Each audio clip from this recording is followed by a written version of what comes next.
નમસ્કાર, સૌનું સ્વાગત છે। આજે આપણે એક એવા શબ્દ વિશે વાત કરીશું જે આપણે સતત સાંભળતા હોઈએ છીએ અને જેની આપણે બધા ઈચ્છા પણ રાખીએ છીએ, વિકાસ। પણ ક્યારેય આપણે અટકીને વિચાર્યું છે કે આ શબ્દનો સાચો મતલબ શું થાય? ચાલો આજે આ જ વિષયને જરા ઊંડાણથી સમજીએ। હવે આ સવાલ સીધો જ મનમાં ઉઠે છે। જ્યારે કોઈ વિકાસ શબ્દ બોલે ત્યારે સૌથી પહેલા મગજમાં શું આવે? સારા રસ્તાઓ, વધુ નોકરીઓ કે પછી કંઈક બીજું જ? અને સાચી વાત તો એ છે કે વિકાસનો કોઈ એક ચોક્કસ અર્થ છે જ નહીં। દરેક વ્યક્તિ માટે એના માપદંડ અલગ અલગ હોય છે। જેમ કે કોઈ ખેડૂત માટે સારો વરસાદ અને પાકના સારા ભાવે જ વિકાસ છે, તો બીજી બાજુ શહેરના કોઈ યુવાન માટે સારી નોકરી મળવી એ વિકાસ છે। અને હા, આપણા બધા માટે સ્વચ્છ હવા, પાણી અને એક સુરક્ષિત સમાજ એ પણ એટલા જ જરૂરી વિકાસના લક્ષ્યો છે।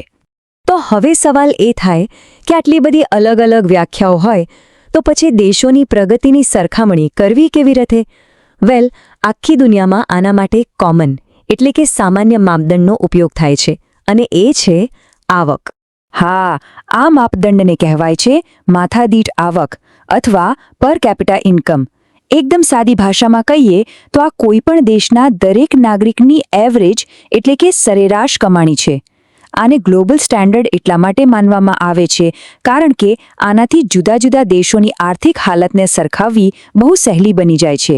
અને એને ગણવાની રીત પણ એકદમ સીધી સાદી છે। બસ દેશની ટોટલ આવક લો અને એને દેશની કુલ વસ્તીથી ભાગી નાખો। જે જવાબ આવ્યો બસ એ જ છે માથાદીઠ આવક। છે ને એકદમ સિમ્પલ? પણ અહીંયા એક મોટો સવાલ છે। શું કોઈ પણ દેશના વિકાસની આખી કહાણી ફક્ત આ એક આંકડામાં સમાઈ શકે? શું પૈસા જ બધું છે? અહીંથી આપણી આખી ચર્ચા એક નવો અને બહુ જ રસપ્રદ વળાંક લે છે।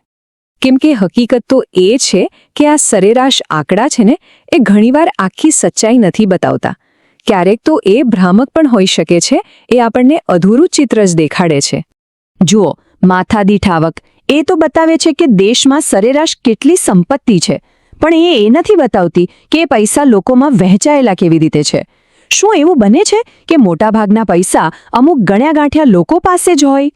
અને એનાથી પણ મોટી વાત, શિક્ષણ, સ્વાસ્થ્ય, લોકો કેટલી સારી જિંદગી જીવે છે, આ બધા વિશે તો આ આંકડો કશું જ નથી કહેતો। આ વાતને સમજવા માટે એક સરસ ઉદાહરણ છે। કોઈ સમાજને ખાલી એની સરેરાશ આવકથી માપવો એ તો એવું થયું કે જાણે કોઈ વ્યક્તિના સ્વાસ્થ્યને ફક્ત એની ઊંચાઈથી માપીએ। એવું ચાલે? ના જ ચાલે ને। સ્વાસ્થ્ય માટે તો વજન, પોષણ, બીજી કેટલીય વસ્તુઓ જોવી પડે। બસ એ જ રીતે વિકાસ માટે પણ પૈસા સિવાય બીજા ઘણા પાસા જોવા બહુ જ જરૂરી છે। સારું, તો ચાલો આ વાતને ખાલી હવામાં નહીં પણ કેટલાક કાલ્પનિક આંકડાઓથી સમજીએ, એટલે આખી વાત એકદમ સાફ થઈ જશે। ઓકે, તો અહીં આપણી પાસે 3 કાલ્પનિક દેશો છે, દેશ એ અને દેશ બી। બંનેની માથાદીઠ આવક જુઓ, લગભગ સરખી જ છે, $15,000-15,000 આસપાસ। હવે આ આંકડા જોઈને તો પહેલી નજરે એવું જ લાગે કે આ બંને દેશો વિકાસમાં એક જ લેવલ પર છે અને દેશ સી તો ઘણો પાછળ છે। પણ અસલી કહાણી તો હવે શરૂ થાય છે। ભલે દેશ એ અને બી પૈસાની બાબતમાં સરખા લાગે, પણ બીજા આંકડા જુઓ। દેશ બીમાં સાક્ષરતા દર છે 98%, જ્યારે દેશ એમાં ફક્ત 75%। અને એટલું જ નહીં, દેશ બીમાં લોકો સરેરાશ 81 વર્ષ જીવે છે, જ્યારે દેશ એમાં ફક્ત 68 વર્ષ। તો હવે વિચારો, કયો દેશ ખરેખર વધુ વિકસિત કહેવાય? અહીંયા આપણને બરાબર સમજાય છે કે ફક્ત આવકને આધારે નિર્ણય લેવો એ કેટલું અધૂરું છે। આ ઉદાહરણ એકદમ ચોખ્ખું બતાવે છે કે આપણે વિકાસને એક મોટા ચિત્ર તરીકે, એક વ્યાપક દૃષ્ટિકોણથી જોવાની જરૂર છે। એ ખાલી પૈસા કે આર્થિક આંકડાઓ કરતાં ઘણું બધું વધારે છે। તો ચાલો આ આખી ચર્ચામાંથી આપણે શું શીખ્યા એ ફટાફટ જોઈ લઈએ। પહેલી વાત, વિકાસ એટલે ફક્ત પૈસા નહીં, એના ઘણા બધા પાસા છે। બીજી વાત, માથાદીઠ આવક કામની વસ્તુ છે, પણ એની લિમિટેશન્સ એટલે કે મર્યાદાઓ પણ છે।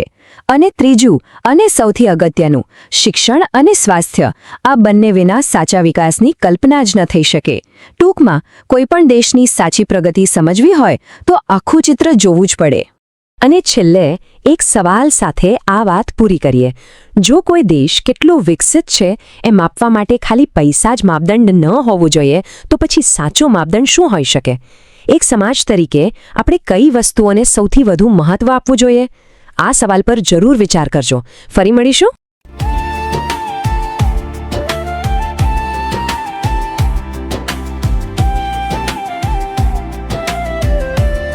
नमस्कार. क्या आप स्कूल में नौकरी ढूंढ रहे हैं लेकिन सही वैकेंसी की जानकारी आपको समय पर नहीं मिलती? और अगर आप एक स्कूल चला रहे हैं तो क्या आपको भी योग्य और भरोसेमंद स्टाफ ढूंढने में परेशानी होती है? आज यही समस्या हजारों लोगों और स्कूलों के सामने है. दोनों को एक दूसरे की जरूरत है, लेकिन फिर भी दोनों एक दूसरे तक पहुंच नहीं पाते. यही समस्या हमने देखी और इसी से जन्म हुआ SchoolCareer.in का. ये एक ऐसा ऑनलाइन प्लेटफॉर्म है जहां स्कूल अपनी वैकेंसी पोस्ट कर सकते हैं और उम्मीदवार सीधे उन नौकरियों के लिए आवेदन कर सकते हैं. यहां केवल टीचर्स ही नहीं बल्कि स्कूल से जुड़े कई पदों के अवसर उपलब्ध हैं, जैसे office staff, computer operator, accountant, librarian और अन्य पद. हमारा लक्ष्य है स्कूलों और योग्य उम्मीदवारों को एक ही मंच पर जोड़ना. अगर आप स्कूल में अपना करियर बनाना चाहते हैं या अपने स्कूल के लिए बेहतरीन स्टाफ ढूंढना चाहते हैं तो आज ही विजिट कीजिए www.schoolcareer.in.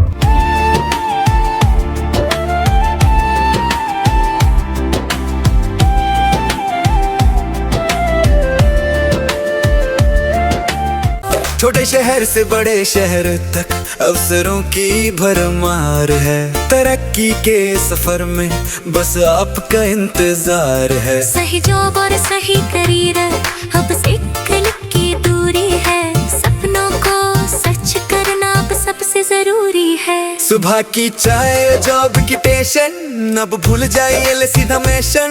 वेबसाइट पे जाइए, प्रोफाइल बनाइए, अपनी स्किल्स का डंका बजाइए. टीचर बनना हो या एडमिन का काम, यहाँ मिलेगा आपको सही मुकाम.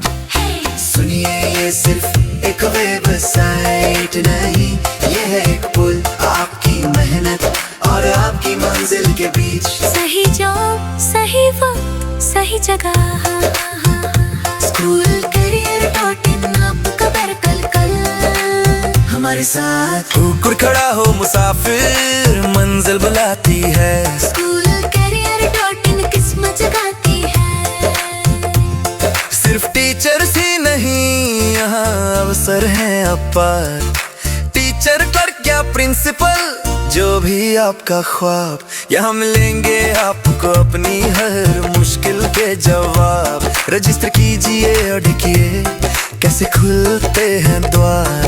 सफलता खड़ी है द्वारे, करने को आपका इंतजार. स्कूल पोस्ट करें वैकेंसी, उम्मीदवार करें सीधा आवेदन. हमारा लक्ष्य है सबको एक ही मंच पर लाना. शिक्षा के इस क्षेत्र में एक नया दौर लाना. नई अपॉर्चुनिटीज, सक्सेस की कहानी, लिखो अपनी नई शुरुआत. ये है SchoolCareer.in की जुबानी. चाहे हो फ्रेशर या हो एक्सपीरियंस का साथ, सही करियर चुनना अब है आपके हाथ. विश्वास का है नाम, अवसरों का है द्वार. SchoolCareer.in देगा सपनों को आधार. आज ही जुड़े, आज ही बढ़े. SchoolCareer.in जहाँ शिक्षा और करियर मिल